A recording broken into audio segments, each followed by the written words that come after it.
Bom, pessoal, bom dia, né? A gente está aqui hoje numa reunião Tira Dúvidas, né, do edital Bacia do Rio Xingu 2, é um edital que foi lançado no mês passado, né, no Dia da Amazônia. Esse edital ele conta com o apoio financeiro da Energisa, Fundo Vale, KfW, Norte Energia e o apoio financeiro central BNDES, né, que é o proponente da iniciativa, e o Funbional, o parceiro gestor, né? E que é o Floresta Viva, assim, contextualizando, né, um pouquinho. O Floresta Viva ele é uma iniciativa que foi lançada pelo BNDES lá em 2021, né? Que tem como objetivo realizar investimentos em restauração ecológica em todos os biomas do Brasil, a partir da junção de recursos do BNDES com de outras instituições apoiadoras, né? O que eles chamam de matching. E cada edital tem a sua composição de apoiadores, né? O edital Bacia do Rio Xingu 1 e o Bacia do Rio Xingu 2 tem como apoiadores a Energisa, o Fundo Vale e a Norte Energia, né? O Funbil ele foi selecionado como parceiro gestor da iniciativa Floresta Viva lá no ano de 2021, né? E a gente é responsável pela organização e condução dos processos de seleção, que é o caso, o edital aqui é um desses processos, pela contratação, acompanhamento e monitoramento de resultados dos projetos de restauração. Então, a gente faz o processo de seleção, constrói o edital junto com os parceiros, lança o edital, faz o processo de seleção dos projetos e depois a gente acompanha os projetos. Cada projeto tem um período estabelecido, né, mas vai de 2 a 4 anos, né? A maioria dos projetos é na faixa de 4 anos, a gente tem projeto até com 5. Bom, indo de fato para o Bacia do Rio Xingu 2, ele tem como objetivo selecionar projetos de restauração ecológica e de fortalecimento das cadeias produtivas que estão relacionadas à restauração ecológica, né, dentro da bacia do Rio Xingu, né? Então, coletores de semente, produtores de muda, técnicos voltados para restauração florestal, tem todo esse viés dentro do fortalecimento da cadeia, né? A gente destaca que as propostas para esse edital elas devem focar também os benefícios sociais, né? Então, pensando em geração de renda, segurança alimentar, né? Por isso a gente incentiva a restauração produtiva como uma técnica de restauração, né? Então, sistema agroflorestal, sistema agrosserratense, outros sistemas produtivos que consigam gerar renda e alimento são elegíveis dentro das propostas para o edital, e assim como também as atividades de fortalecimento da cadeia produtiva que eu já mencionei, né? Qual que é a área de abrangência do edital, né? A área de abrangência é toda a bacia do Rio Xingu, desde a nascente dele no Mato Grosso até a foz lá no Pará, né? Por uma questão mais de estratégica mesmo, e a gente fez uma divisão do Xingu em 3 regiões, né? Essa divisão é uma divisão arbitrária, feita por edital especificamente. Então a gente dividiu em Alto Xingu, que é próximo às nascentes, o Médio Xingu e o Baixo Xingu, que já é na foz, né? Então a gente tem esses 3 espaços, né? O Baixo Xingu ele está concentrado no Pará, né? O Médio Xingu pega bastante a área dele dentro do Pará, como dá para ver no mapa, mas também tem um pedaço dele mais ao sul no Mato Grosso. E o Alto Xingu está totalmente inserido no Mato Grosso. E os projetos precisam estar dentro da bacia, né? Tem alguns municípios, eu não sei se vocês conseguem ver meu cursor, mas às vezes ele tem uma parte dentro da bacia e uma parte fora da bacia. A parte do município que é dentro da bacia hidrográfica do Rio Xingu, ele é elegível para receber proposta de restauração. A parte que é fora da bacia não é elegível para proposta. Então, sempre ter essa atenção quando tiver num município que está na divisa da bacia, ver se a área está dentro do território da bacia, né? E se precisar do shapefile, entre em contato com a gente, mas a do bacia do Xingu é bem fácil de achar na internet também, nos bancos de dados. Mas pode pedir para a gente via perguntas lá. Bom, quais são as premissas e as áreas apoiáveis, né, para restauração? A restauração a gente incentiva, principalmente a restauração com espécies nativas, né, a restauração ecológica de fato, para recompor a vegetação mais próxima ao histórico dela, né, da região. Mas também são permitidas o uso de espécies exóticas agrícolas não invasoras, né? Isso pensando bastante nas as técnicas de restauração produtiva, né? Então pode ser que num processo de um SAF sucessional, que é o que a gente permite, é, vocês tenham em algum uma fase inicial o uso de adubação verde, ou uso às vezes até de uma espécie, né? Entra com milho, com abóbora, com feijão junto ali para começar a colonizar a área, combater uma gramínea exótica. Esse processo, esse uso dessas espécies são permitidos no início para conseguir controlar e manejar a área, e aí inserindo depois as espécies de finalidade ecológica, né, e também alguma frutífera que vai ficar na área, né. Então são permitidas algumas espécies exóticas, mas elas têm que atender esse critério de não ser invasora, né. É, se tiver gente chegando pergunta no chat, me avisa porque eu não estou vendo, tá, o pessoal da gerência, por favor. E aí, as áreas apoiáveis para restauração são unidades de conservação de posse e domínio público e também as RPPNs, que são privadas, né? Reserva particulares do patrimônio natural. Né? Nessa categoria, as APAs, elas não entram, né? É uma questão que a gente recebe muita dúvida, né? Mas uma área de proteção ambiental, né? A APA, ela entra na categoria normalmente, do imóvel rural, né? Então, vai entrar na segunda área apoiável aqui, né? Então, se a propriedade que você tem de imóvel rural é dentro de uma APA, ela tem que ter até 4 módulos fiscais, né? E aí, então, em APP, reserva legal de imóveis rurais de até 4 módulos fiscais, e assentamento de reforma agrárias. Então, são as áreas que são permitidas as ações de restauração, né? É uma área, numa propriedade rural fora dos 4 módulos, até 4 módulos fiscais, mas é fora da APP e da reserva legal, a gente quer restaurar, não é permitido, né?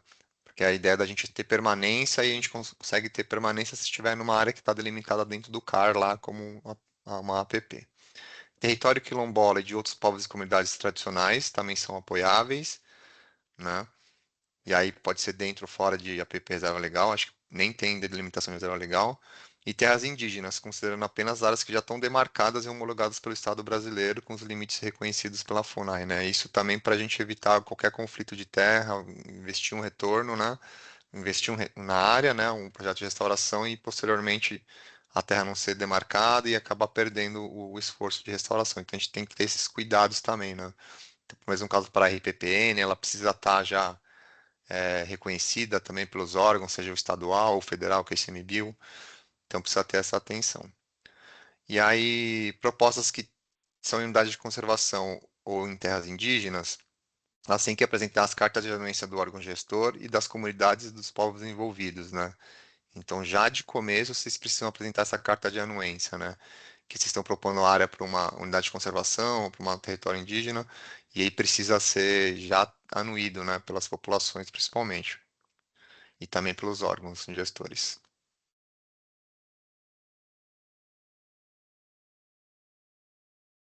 Bom, quem são as instituições elegíveis, né, para submeter proposta?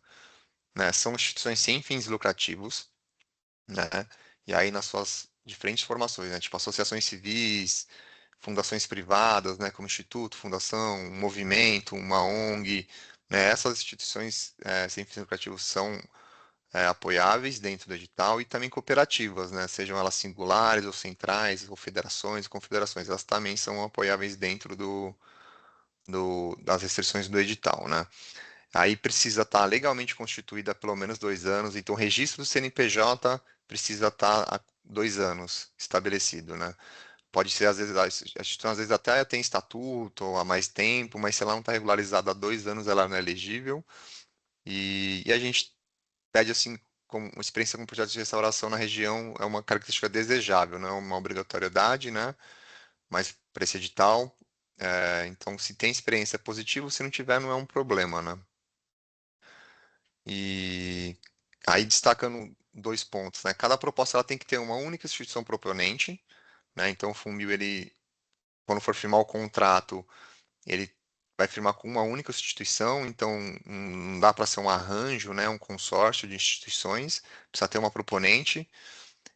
Mas essa proponente ela pode ter parceiras, né? Que fortaleçam a proposta. Então, às vezes, até um caso assim para se pensar, pô, eu tenho uma instituição aqui, a associação, ela A gente já existe faz tempo, só que a gente tem o CNPJ há 1 ano e 3 meses, não tem os 2 anos. Vocês podem se associar como parceira de uma outra instituição que está no território, que vai propor projeto, e vocês cuidarem da parte do projeto de vocês, né? Ali no território, que faça sentido. Bom, valor prazo dos projetos, né? O edital ele tem para ser aportado para apoiar até 6 projetos, 6,3 milhões, né? Esse edital ele não colocou tamanho mínimo de área, não foi estabelecido, mas ele prevê que pelo menos 50% dos recursos da proposta tem que ser voltados para a restauração de ecossistemas, né? Então, de toda a montagem que você fizer da proposta, né? Considerando que tem uma parte que é para fortalecimento da cadeia produtiva, pelo menos 50 tem que ser destinado para as ações de restauração de fato. Os projetos eles precisam ter uma duração de até 48 meses, né, que são 4 anos, mas associado a isso, a gente precisa garantir pelo menos 24 meses do projeto para manutenção e monitoramento das áreas que forem restauradas. Então, os primeiros 24 meses seriam para a implementação das ações de restauração, né? E o restante teria que ser para garantir a manutenção das áreas e o monitoramento do desenvolvimento do plantio. Pablo, Oi. o Sidney mandou uma dúvida no chat perguntando: podemos desenvolver o projeto dentro de uma reserva extrativista e áreas do entorno? Dentro da RESEC, sim, ela é uma unidade de conservação, precisa da carta de anuência do órgão gestor e da comunidade envolvida. E o entorno, se for um imóvel rural de até 4 módulos fiscais, pode. Se for superior, não pode, né? Então tem que respeitar essa limitação do perfil das áreas.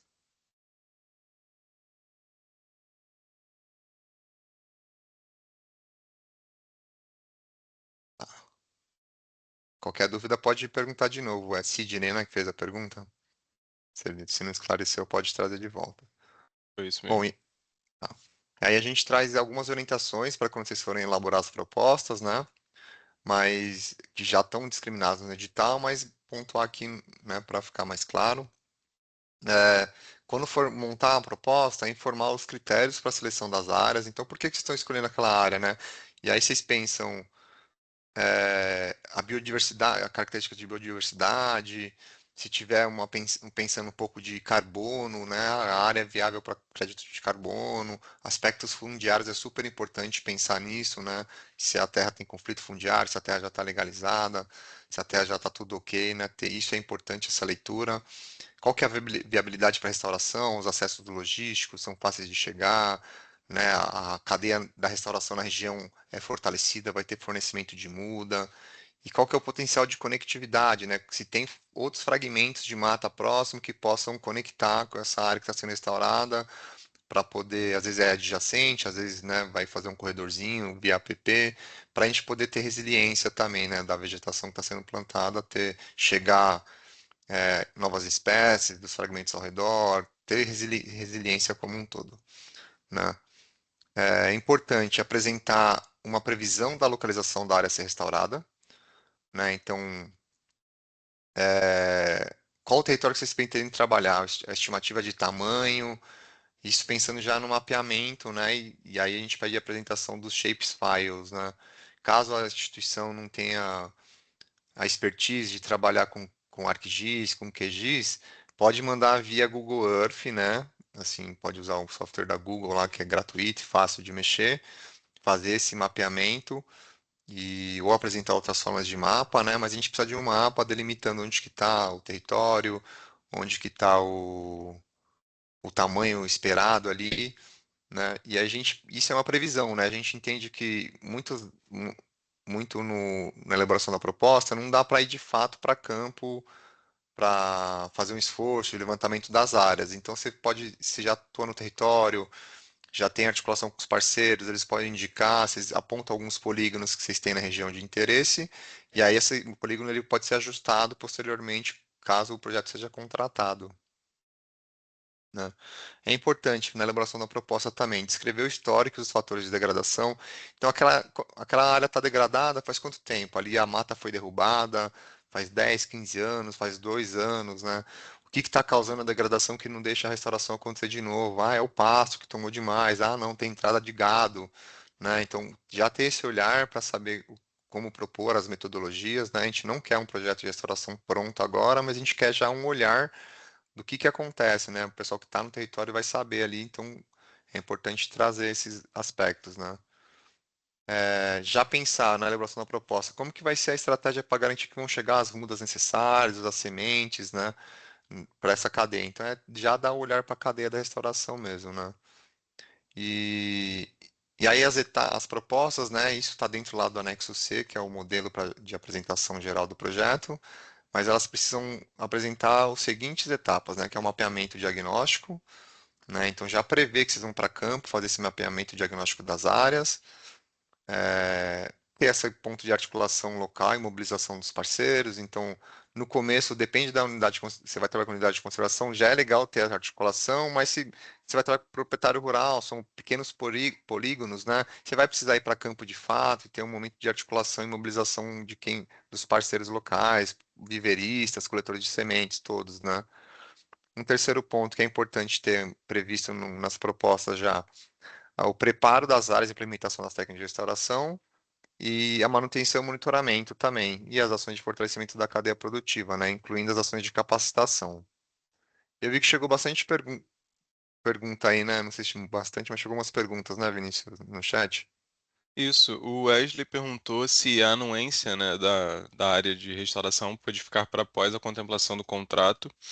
E o Leandro só mencionou que tem interesse em receber os shapefiles, acredito que seja sobre a área sobre a área do Do edital, né, território, né? da bacia do Rio Xingu. Tá. Sobre o shapefile, eu vou pedir para enviar como um pedido lá no portal de chamadas, porque aí a gente consegue enviar por ali mesmo, né? E sobre a carta de anuência é diferente do termo de adesão.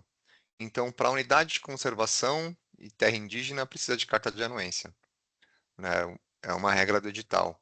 Mas não precisa ter o termo de adesão, de que eles estão aderindo ao projeto, mas eles precisam anuir que eles concordam que possa ter o projeto caso ele seja aprovado, né?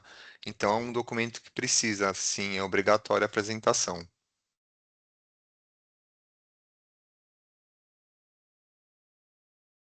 E aí, Praça Viva é uma iniciativa de restauração ecológica, né?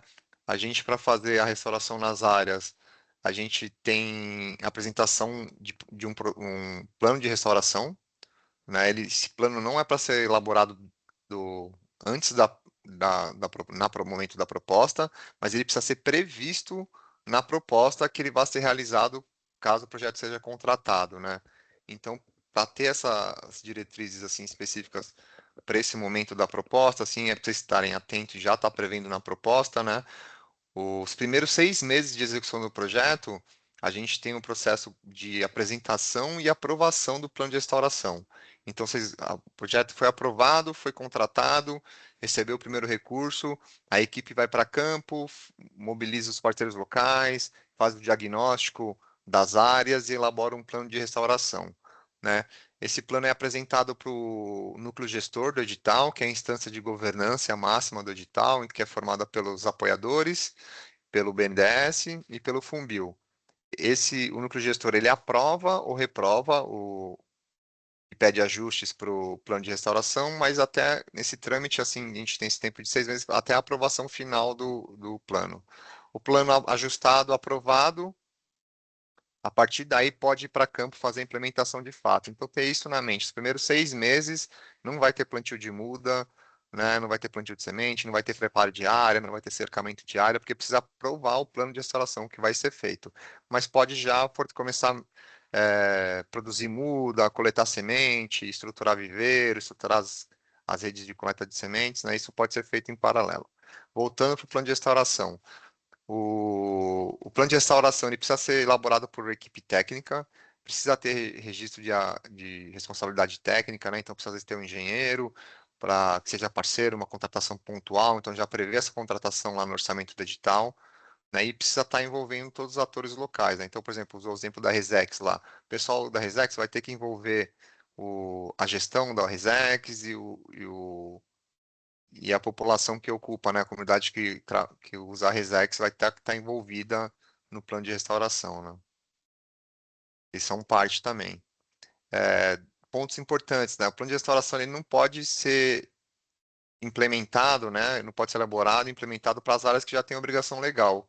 O cara desmatou a área, ilegalmente, foi multado e precisa restaurar essa área de APP que ele desmatou.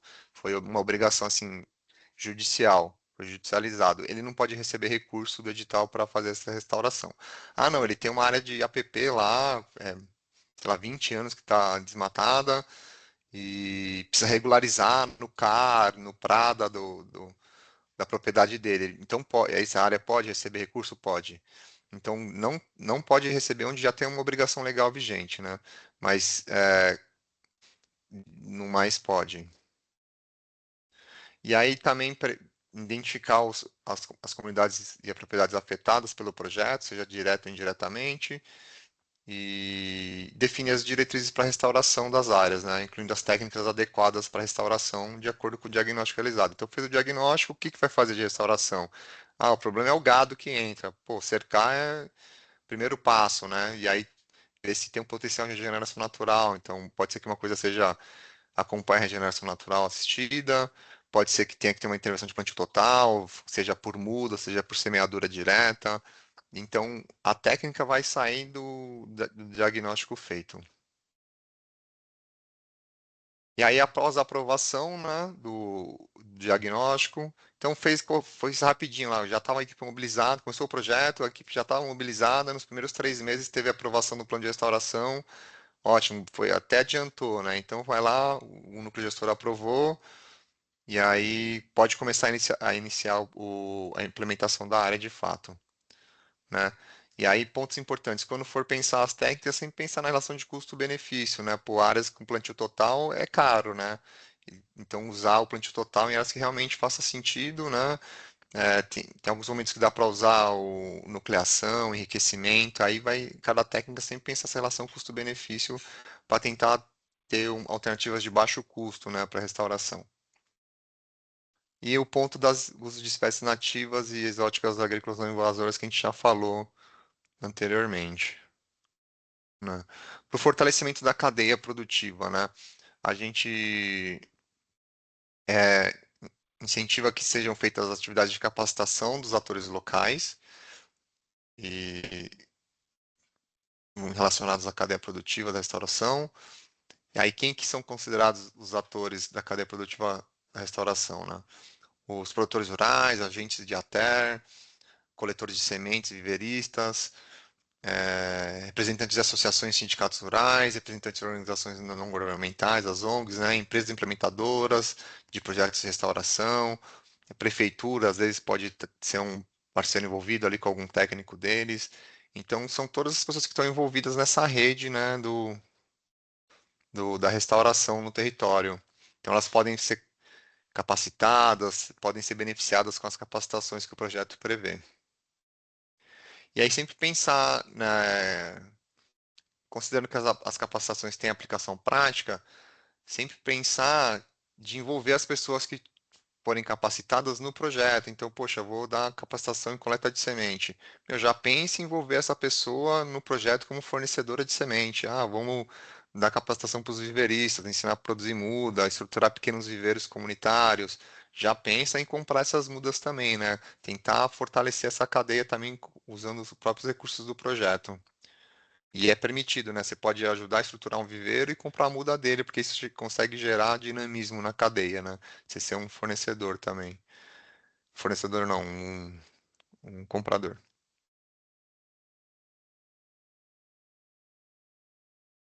E aí, por fim, as diretrizes específicas relacionadas à manutenção e monitoramento das áreas restauradas, né? Destacar só um ponto, muitas vezes no edital a gente tem lá monitoramento. E ficar com a impressão que é só eu monitorar a área, né? Mas quando a gente coloca no edital monitoramento, a gente está falando também de manutenção, né? Então você vai, olha, monitora a área, faz o diagnóstico de campo para ver a evolução do plantio e você identifica que precisa fazer alguma intervenção, né? Algum roçado, alguma condução de mudas, né? E aí já considera que nessas ações estão o monitoramento, desculpa, a manutenção junto com o monitoramento. Então, como diretrizes específicas, né, a gente garantir que vai ter esses 2 anos, no mínimo, de manutenção e monitoramento. Então, tem que prever o fim da implantação das áreas de restauração no 24º mês, para garantir que dentro dos 48 tenha pelo menos 24 meses de monitoramento. Pode ter 36 também. Ah, terminei nos primeiros 12 meses, eu implantei, sei lá, 20 hectares. Esses 20 hectares vão monitorar por mais 3 anos. Aí os outros 20 hectares do projeto eu terminei com 24 meses. Aí vai ter uma outra parte dos 40 hectares, né? 20 que você vai estar monitorando durante 3 anos e 20 que você vai monitorar durante 2 anos. Não tem problema esse descompasso, né? Desde que o mínimo seja 24 meses de monitoramento. A gente incentiva fortemente também buscar parcerias e contrapartida para garantir as ações de monitoramento. Então, às vezes tem uma universidade próxima que pode, com os estudantes, iniciação de busca de iniciação científica, estar monitorando as áreas até mesmo após o término do projeto, né? É uma possibilidade. E aí ter essa continuidade das ações do projeto pós o término dele, né? Ou até mesmo durante o projeto, né? O monitoramento pode ser feito por por algum estudante universitário, algum estudante de pós-graduação que pode desenvolver um projeto de pesquisa no território ali e estar monitorando as áreas, e a partir desse monitoramento vocês podem realizar as intervenções de manutenção. E sempre tá isso não só para manutenção e monitoramento, mas o projeto como um todo, né? É sempre bom ter um olhar sobre os riscos que o projeto tem envolvido, né? Para qualquer ação dele e pensar o que pode ser feito para garantir que os objetivos e as metas sejam alcançados, né? Então, ter um plano de mitigação também dos riscos envolvidos. Um clássico, né? Para gente na restauração é o fogo, né? Então, pô, tem risco de fogo na área, a área ali mais no Alto Xingu. é, Acho que tende a ter mais incêndios, né?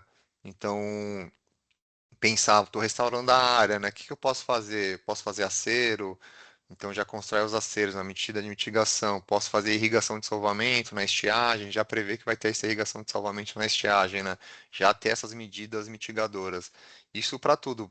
Pensar o fornecimento de muda. Pô, os viveiros aqui na região eles são pequenos, pode ser que alguma coisa eu não consiga ter a demanda de muda suficiente. Como medida de mitigação, eu posso comprar de um viveiro comercial maior, no território um pouco mais distante, talvez, né? Às vezes até perto, não é uma questão muito de logística, mas posso ter isso como uma carta na manga, né? Alguma coisa que possa garantir que a gente tenha um fornecimento de mudas e sementes, por exemplo. E aí, qual que são as próximas? Eu já fiz a apresentação em geral ali, né? Chegou mais perguntas, gente? Ainda não, Pablo. Ah, beleza. E aí, quais são as próximas etapas e os prazos relacionados ao edital, né? A gente teve a abertura lá no Dia da Amazônia, 5 de setembro. Hoje a gente está tendo a primeira reunião de esclarecimento de dúvidas, né, em relação aos o edital. A gente vai ter uma segunda no dia 28 de outubro. Então, daqui 2 semanas, a gente tem uma segunda reunião de esclarecimento de dúvidas. Ela vai ser um pouco mais focada no processo de submissão da proposta, né? Porque a gente está com um sistema novo de submissão de proposta, né? Que é o portal de chamadas do Funbil. Eu vou falar um pouquinho dele daqui a pouco. E então a gente vai dar um viés maior nessa segunda reunião para o processo de submissão de proposta. Então a gente vai abrir um pouquinho de como é que funciona as páginas dentro, para vocês terem um pouco de ideia de como que é esse processo de submissão. No dia 31 de outubro, fecha o prazo para envio de dúvidas por meio do portal de chamadas. Então, todas as dúvidas que vocês tiverem daqui até o dia 31, vocês têm que tirar, né? Então, aproveitar o encontro de hoje, aproveitar o encontro da semana que vem, não, daqui do dia 28, que vai ter um foco para o processo de submissão, mas se vocês tiverem outras dúvidas relacionadas ao edital, pode trazer. E até o dia 31, vocês podem mandar pergunta pelo portal, né? Após esse prazo, a gente não responde mais pergunta, né? E a gente só responde pergunta pelo portal de chamadas. Então, for mandar por e-mail da gerência, que é o Floresta Viva, a gerência vai responder, por favor, faça o cadastro no portal e responda e faça a pergunta por lá. Né? A questão de a gente trabalhar no portal é porque quando recebe a pergunta por lá, a resposta fica lá e todo mundo tem acesso. Então, uma pessoa teve uma dúvida aqui que pode ser uma dúvida de outra pessoa, né? Então, ela já está respondida lá, uma dúvida que você nem teve e alguém tirou, que era um ponto importante, né? Isso ajuda a elaborar sua proposta. Então, para ter transparência e equidade no processo de seleção, a gente usa esse caminho. E 7 de novembro encerra o prazo para submissão de propostas, né? 2 meses de abertura do edital. Hoje faz um, a gente tem mais um pela frente. Então, é quando a gente encerra esse processo de submissão das propostas. Pode submeter antes a proposta, não precisa esperar lá o dia 7. A gente até recomenda que o processo de submissão comece antes, para vocês conhecerem a plataforma. Se tiver dúvida, dificuldade, já poder tirar essas dúvidas com a gente. Não deixar para a última semana, porque aí bate uma ansiedade em vocês e às vezes não consegue submeter a tempo. O edital, o portal ele fecha automaticamente, a gente não consegue alterar essa questão de horário, ele está programado para acabar às 18 horas, ele vai fechar automaticamente, é um sistema de computador, né? Então, ele vai desligar automaticamente às 18, proposta submetida ou não, se estiver no meio, parou no meio, né? Tipo o vestibular, né? O meu inspetor e tal, pausa. Então, se adiantar para isso, né? E aí eu só fiz um, aqui a gente tem um printzinho, né, de como que é lá na dúvida do portal, né? Ó, gente, essa data aqui tá errada, tá 29 de agosto, né? Desculpa. Mas é dia 7 de novembro pro pra envio. E aqui, tiver alguma dúvida, né? Tem esse campo que está lá na página de entrada do edital, no portal de chamadas do Funbil. Faça aqui sua pergunta. Caso você tenha a pergunta e não tenha o cadastro, quando você clicar no Faça aqui sua pergunta, ele manda direto para a pergunta. Se você não tiver cadastro, vai dar acesso negado. Então, o que que você faz? Você clica aqui embaixo, onde está aqui, né? E ele vai te abrir uma paginazinha para você fazer um cadastro super simples. E aí você vai ter um login e senha para acessar lá o portal do Funbil. E lá, por esse mesmo caminho, você vai conseguir fazer a submissão de proposta. Então, tem que ter o cadastro para submeter proposta. Aí, como é que funciona depois de que a gente receber as propostas, né? Quais são as etapas envolvidas no processo de seleção? Acho que é uma dúvida comum do pessoal que chega também para a gente nesse processo, né? A gente faz uma primeira análise documental da proposta, né, e do proponente. Então, a gente vê se a proposta foi enviada dentro do prazo limite, se os critérios de elegibilidade foram atendidos pelo proponente. Então, se é uma instituição sem fins lucrativos, com 2 anos de registro em CNPJ, né, a gente olha se todos os documentos obrigatórios foram apresentados, né, eu vou falar um pouquinho deles a seguir, mas eles estão listados lá no item 15, tem que apresentar obrigatoriamente esses documentos, né? Se foi observado a porcentagem mínima do valor da proposta, então a gente vai abrir o orçamento, vai ver o que de fato está indo para a restauração das áreas e vai fazer esse olhar, né? E, e aí a gente dá esse olhar. Atendeu esses critérios, a gente comunica, né?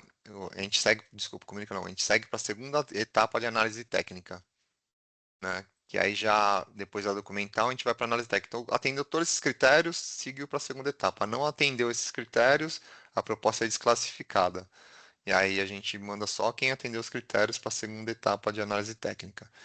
Aí a análise técnica ela é feita por uma comissão de seleção. Essa comissão ela é formada por indicações do núcleo gestor, né, que é essa instância de governança que eu falei um pouquinho mais atrás. Então a gente às vezes é composta por especialistas na área de restauração, às vezes é alguma indicação relacionada aos órgãos gestores das unidades de conservação local. Aí a gente compõe conforme cada edital, cada perfil, né?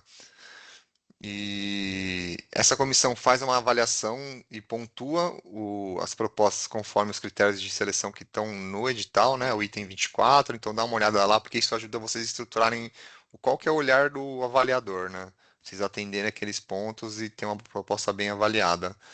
E aí todas as propostas que atingirem uma nota mínima de 70%, nota 7, elas são recomendadas, né? Ser recomendado não quer dizer que você foi selecionado, porque você pode ter, 10 propostas recomendadas e o orçamento total que se pede é maior do que o disponibilizado. E aí, a partir dessas propostas recomendadas, a gente faz um ranqueamento delas, considerando anota o recurso disponível para o edital e os projetos na área, né? A gente faz um olhar e monta o ranking final. A partir daí a gente vai ter o ranking das propostas recomendadas e selecionadas. Chegou alguma pergunta? Eu vi que subiu um negocinho aqui. Chegou, Pablo. O Wesley perguntou, na verdade ele informou, né, que na plataforma ao fazer a proposta acontecem alguns erros que eles começam a preencher e acaba saindo automaticamente, né?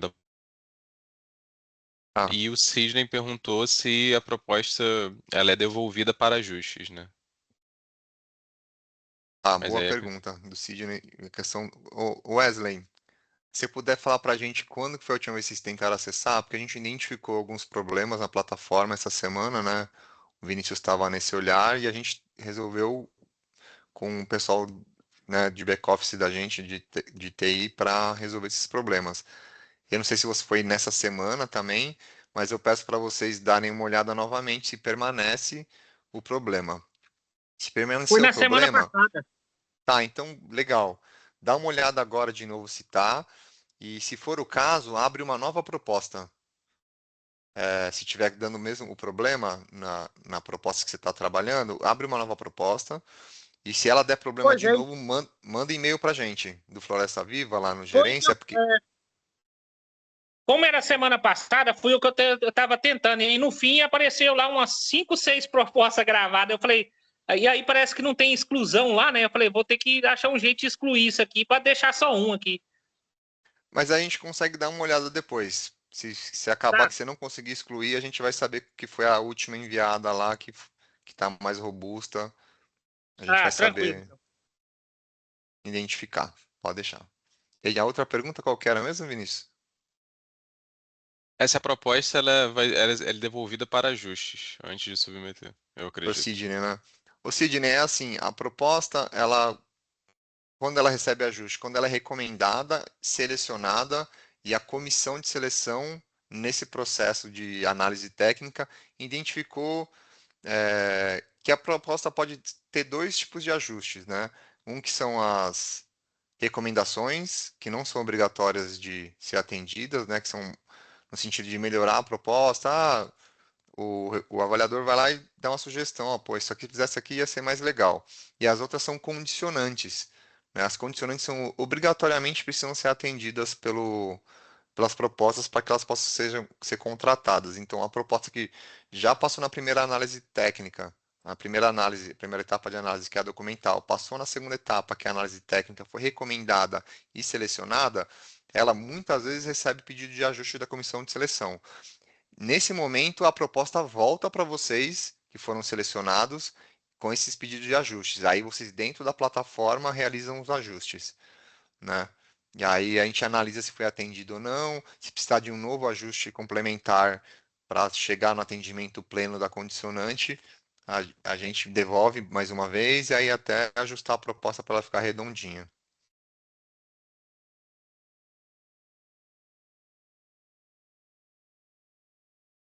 Bom, e aí quais são os anexos que estão disponíveis lá no edital, né? No portal de chamadas. Tem um portal de chamadas que é na tela de boas-vindas, né? Quando a gente clica lá, entra no portal, que é o chamadas.fumbil.org.br, vão estar todas as chamadas do Fumbil, que estão abertas no momento. Acho que o Floresta Viva está com duas abertas e tem uma do Jeff Terrestre. Se você clicar na bacia do Rio Xingu 2, vai abrir uma outra página. Para você chegar aqui nessa daqui, tem que ir na página de boas-vindas do bacia do Rio Xingu 2, né? Dentro dessa página vai ter o anexo A, que é o dados cadastrais e currículo da instituição proponente, precisa ser anexado no campo de anexar documentos lá no portal. O anexo B, que identifica as instituições parceiras, também está aqui disponível para download. O anexo C, que é a apresentação geral da proposta, vocês precisam preencher ele e mandar para a gente, porque eles têm alguns documentos, eles têm uma estrutura que a gente não conseguiu replicar lá no portal, mas vocês mandam ele como anexo e mandam o preenchimento no portal também. Então vocês vão precisar fazer dois trabalhos, né? Preencher aqui dentro da estrutura do anexo C a proposta e depois mandar essas informações lá no portal de chamadas também e mandar ele como anexo. Tem um outro documento que é obrigatório de envio, que é a planilha de coordenadas geográficas. É uma planilha Excel super simples que precisa inserir os dados dos polígonos que vocês estão propondo para restauração, para a gente já identificar onde são essas localizações. Ela também está disponível para download nessa tela de boas-vindas. E o edital em si, né? Eu acho que eles já baixaram, tem outros caminhos para vocês baixarem o edital, porque ele aparece em vários momentos, tem um momento lá no portal que chama regulamento, né? O edital. E também aqui está disponível para baixar. E aí tinha falado dos documentos obrigatórios, né? Quais são os documentos obrigatórios de apresentar nesse momento junto, né? Os documentos institucionais. É o CNPJ, né? A inscrição do CNPJ da instituição, o estatuto social que esteja vigente e registrado em cartório. Então, a última versão do estatuto atualizado, né? Já registrado em cartório. A ata de eleição e posse da diretoria que está em exercício, né? Das associações, cooperativas já registrado em cartório também, né? A gente precisa desses registros para garantir que tem uma garantia legal, né? Atendida. Os documentos pessoais dos representantes legais, né? RG, CPF, carteira de motorista. Isso é importante ser mandado também dos representantes legais. Quem que está no estatuto como representante legal? Ah, é o presidente e o tesoureiro, a tesoureira. E aí você vai mandar, então, a ata de eleição desse presidente, desse tesoureiro, tesoureira, a presidenta, e aí também os documentos dele comprovando, né, que é a mesma pessoa, né. Precisa comprovar a experiência da instituição e da equipe de implementação do projeto, né, que é o item 8 pede isso, da equipe técnica. Como que isso pode ser feito? Com um currículo, vocês podem mandar como anexo. Se tiver currículo Lattes, aquela plataforma online do CNPq, que você tem o link, pode mandar o link também. O importante é estar comprovando da equipe dessa forma. E da instituição vocês podem mandar atestado de capacidade técnica, que vocês já fizeram algum outro trabalho relacionado para alguma outra organização e ter esse atestado. Pode mandar um portfólio da instituição, né, descrevendo os projetos de restauração ou de fortalecimento da cadeia produtiva. Sempre dá esse foco, né, porque isso daqui vai para a comissão de seleção e eles vão ter esse olhar. Porque às vezes a instituição é grande, ou ela trabalha em outra área que não é da restauração, manda algumas coisas que não estão relacionadas à restauração e acaba não sendo bem avaliada, né? Essa experiência. Então, dá esse foco para os projetos de restauração que a instituição já desenvolveu. E as emoções financeiras dos últimos 3 anos da instituição, isso também é pedido, né? Para que se envie, né? Não só o balanço, mas todo o controle financeiro, né? Eu acho que aí é conversar com o contador, quem tem contador, né? Acho que todo mundo deve ter, mesmo as instituições pequenas, pedir para o contador essas demonstrações financeiras dos últimos 3 anos, que no caso seria 2022, 2023, 2024, né? 2025 ainda está aberto, não está fechado. E um formulário de apreciação institucional devidamente preenchido, né? Ele não é o anexo F, ele era o antigo anexo F, né, do edital, aqui, só corrigir, desculpa, mas ele está disponível lá no portal de chamadas, no campo, então vocês vão baixar, preencher todas as informações, justificando todas as respostas que vocês derem sim ou não se aplica, vocês precisam justificar, né, e, e aí enviar por ali mesmo pelo portal. Vai estar disponível, quando chegar numa aba, vai ter lá os anexos que precisam baixar. Chegou uma pergunta, né, Vinícius? Isso, Pablo. A Amanda Bevacqua perguntou se a comprovação pode ser feita das instituições parceiras. É da mesma forma, Amanda. A comprovação com portfólio, se for equipe com currículo, né, com atestado de capacidade técnica.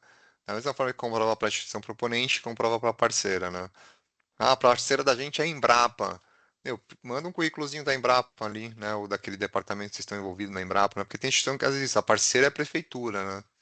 Aí precisa ter uma descrição ali de currículo, às vezes tem notícia, a gente aceita também, né? Mas é legal indicar essas experiências e, se possível, comprovar sempre. E aí, aqui falando um pouquinho do processo de submissão da proposta, né? Que é o que a gente vai se aprofundar no próximo encontro, mas só para vocês já poderem testar um pouco, né?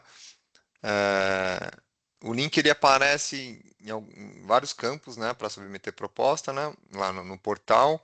Se entrar aqui em chamadas.funbil.org, vai estar aqui, ó. Você pode vir direto nesse laranjinha aqui embaixo, né? Essa é a carinha como que está lá o Flecha do Flecha Viva Baciano do Rio Xingu 2. tá aqui, né? Submeter proposta, você já vai cair para fazer o acesso nessa página onde está o entrar, ou lá dentro mesmo da página de boas-vindas do edital, que também tem essa opção aqui que está amarelinho, meu verdinho, né? Submeter proposta. Você vai aqui cair nesse entrar. Se você já tiver o cadastro, muito provavelmente já está preenchido automaticamente aqui, só clicar em entrar. Se você não tiver o cadastro, você vem aqui, ó, cadastre-se. Aí você clica no cadastre-se e aí você faz seu cadastro, né? E aí entra. E aqui é um pouquinho, para quem ainda não deu uma olhada, esse é um pouquinho a cara de como que é dentro o, o, o portal de chamadas, né? Do Funbil, onde você faz a proposta. Então, na hora que você entrar, você já vai entrar no Flessa Viva Edital Xingu 2 e aqui vai ter um campo Criar Proposta aí embaixo. Na hora que você clica aqui, ele vem para essa segunda aba aqui da direita, que vão tendo os passos para você colocar as informações. Então, a visão geral do projeto, que você vai pegar as informações do anexo C e passar para cá, né? Aí o passo 2, que é a equipe do projeto, então você insere as informações, os currículos. Aí o cronograma físico do projeto também preenche aqui, que é o passo 3. Então, como que estão pensando as atividades, né? Respeitando aquela estrutura de objetivos que tem no anexo C. Por isso que a gente deixou ele, né, obrigatório para o envio dele, porque a gente consegue manter a mesma estrutura de objetivo 1, gestão e gastos recorrentes, objetivo 2, articulação e mobilização, objetivo 3, diagnóstico, elaboração do plano de restauração, até o objetivo 8 ou 9, né? E aí, em seguida, o passo 4 é o orçamento em si, já com o cronograma, né? Então, vocês vão inserindo os valores, os insumos. É bem trabalhoso no sistema aqui, mas ele fica legal a estrutura dele. Então, por isso que é legal já estar olhando e tá mexendo no portal para já fazer essa submissão com o tempo, né? E aí ele vai te informando os insumos, o valor final, tudo, ele vai calculando automaticamente. E aqui já vai vir o cálculo, né, pro orçamento de desembolsos e aqui sobre a instituição, que é o anexo A. Bom, era isso. E aí, chegou mais dúvida? O Wesley perguntou, mas eu acredito que ele tenha perguntado para alguém no chat, perguntando se eles tinham publicado somente como parceiro. Eu não entendi muito bem.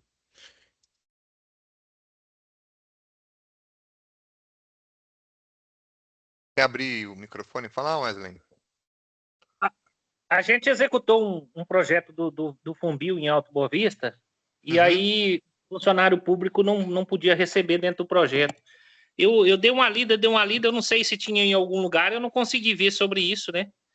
É uma regra geral do Funbil, Ah, Wesley. é? Ah, não. É, Então o único qualquer. funcionário Tem público que Funbil, pode não pode. receber é professor universitário. Ter uma abertura. Ah, funcionário público aposentado pode, porque ele já aposentou, mas se é um funcionário público que está ali no para trabalhar, apoiando o projeto, Se ele ele não pode receber tá na ativa, não pode. remuneração. Isso, exato. Tá ativa não pode, só o professor universitário que tem alguns tipos de contratação que são permitidos, né? Via fundação, via pagamento de bolsa, de pesquisa, são as únicas exceções. É porque a gente tenta, às vezes, o município tem esses tipos de pessoas, né? Uhum. E às vezes a gente tenta para diminuir um custo de uma coisa ou outra, né? Sim, com Aí, certeza. É, mas são é, regras do Funbil como um todo mesmo, né? A gente é. não opera dessa forma. Como parceiro voluntário ali dentro, ele tem total, ele pode, né? Ele pode constar o nome dele, mas dizer que ele ali é parceiro, não tem salário, é Uma contrapartida, né? isso, O isso salário pode, dele é né? uma pode, com certeza. Pode até prever esse valor, por exemplo, ele recebe o salário da prefeitura lá. E aí você pode até prever como ele vai estar disponível para o projeto, o salário dele como uma contrapartida para o projeto. Aí você vai ter a somatória de tempo que ele vai estar trabalhando lá e vai ter o quanto vocês estão oferecendo de contrapartida desse parceiro, né, no projeto. Aí entra Porque a como contrapartida fazer a ela parte. também é avaliada, né, ali no critério de custos. Então, se tiver Aham. contrapartida, pô, a instituição já tem um carro, a gente vai disponibilizar um carro. Quanto custaria alugar um carro, né, durante o período do projeto? Ou quanto custaria comprar um carro para o projeto? A gente não precisa comprar, a gente está disponibilizando aqui o projeto. Põe isso como contrapartida, porque aí você vai deixando uma contrapartida mais robusta, né? Não, ok, tranquilo. Bacana. Eu falo que o tempo vai passando, alguma coisa muda. Eu falei, não, vamos ver se não tem alguma coisa mudança em relação a isso, mas agora vi. Padrão. Uhum, sim, padrão. Isso aí não vai mudar no Fumbil, não. E... Bom, gente, mais alguma dúvida?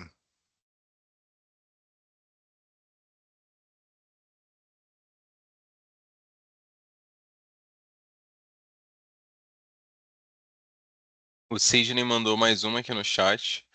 Uhum. Perguntou se eles podem desenvolver o projeto em áreas que envolvam dois municípios, sendo que os mesmos estão na mesma área geográfica.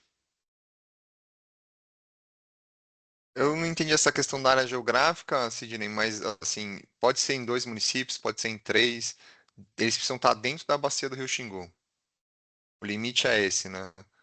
Então, o trecho do município dentro da bacia do Rio Xingu, esse é o onde diz. Pode ser vizinho, não tem problema, né? Você pode ter um no alto, outro no médio, outro no baixo Xingu. Logisticamente, isso vai ficar bem difícil pensando em custos, mas não tem uma restrição de ser um ou mais municípios, se eles são vizinhos, se eles são distantes um do outro, né? Esse olhar a gente não tem restrição. A Amanda, Amanda mandou mais uma, perguntando se podem ser previstos projetos que englobem áreas de TI e áreas vizinhas, que não sejam terras indígenas, eu acredito. Sim. Amanda, pode. A terra indígena precisa estar demarcada, homologada, reconhecida também pela FUNAI. E aí você pode ter projetos que sejam vizinhos da ATI, você pode ter polígonos de área, né? Distante mesmo da ATI. Os polígonos das áreas, né? As áreas a serem restauradas não precisam ser um único, né? Pode ser meio pulverizado mesmo. Você pode ter 5 hectares em um lugar, 2 no outro, né? Um tanto de hectare numa outra área. Elas podem ser vizinhas da TI, pode estar dentro e fora, né? Pode fazer uma composição que seja mais estratégica para a execução do projeto.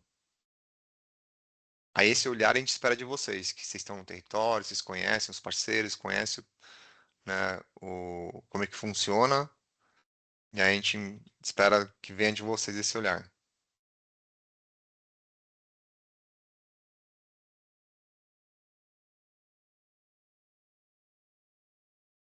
Bom, gente, vou lembrar de vocês aqui dos prazos, né? A gente tem o portal de dúvida, o portal de chamadas para tirar as dúvidas. Caso vocês tenham alguma dificuldade no processo de submissão de proposta, ou de cadastro na plataforma, pode acionar a gente por esse e-mail, que é o florestaviva@funbil.org.br.